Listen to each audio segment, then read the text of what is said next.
This Blair Witch Project star came clean about why she finally had to quit acting. When a little-known actress appeared in the publicity video for the Blair Witch Project in 1999, her portrayal of terror captured people's attention. However, that attention wasn't all positive, and Heather Donahue would later give up acting and start a new life. But what she chose to do with herself after acting is quite surprising. Heather Donahue was propelled to fame in the Blair Witch Project, the unexpected indie success of the 90s. The iconic poster of her terrified, tear-filled eyes became one of the most enduring images from a film that developed a new genre of horror still emulated in screenplays today. But while the low-budget indie production proved to be a blockbuster success, grossing $248 million, Donahue and fellow cast members Michael Williams and Josh Leonard did not get to enjoy the fame and fortune that would otherwise be a natural byproduct of such a box office hit.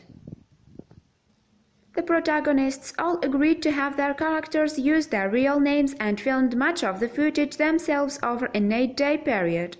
This meant that when they died on screen, in the minds of many, they also died in real life too.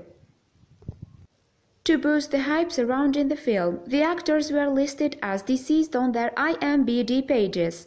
Donahue read her own obituary and lived in relative obscurity in Los Angeles, biding her time until her resurrection. All three only stepped into the spotlight after it hit cinemas.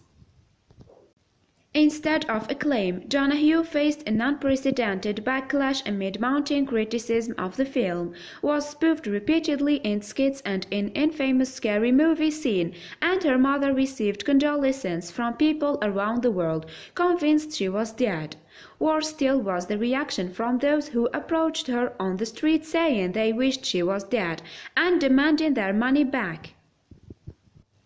Her summary of the film's legacy too broadly is incredibly stark. The success of Blair Witch is something you have to live with, like a tumor or a tattoo on your face. Now the surprise sequel has arrived and Donahue fears her life could be disrupted once again. "It's just like this thing that's always there," she said. "It had really receded in the background, and now with the new movie coming out, it's very much present for me and my family again, which is challenging for them as well. My mother is being asked again about sympathy cards." Almost 2 decades later, conspiracy theories still swirl around the cast. There are some people online who think that we are hired chills because those kids really did die, and we have been hired to be them so that nobody will get arrested. In 2011, Donahue said she took everything that related to her film career into the desert and burned it. Everything bar her hat from the Blair Witch poster. "I figured if things got really bad, I could always sell it on eBay," she said at the time. Donahue eventually abandoned acting to become a medical marijuana farmer, now 41. Her experiences form the basis of her memoir, Grow Girl: How My Life After the Blair Witch Project Went to Pot.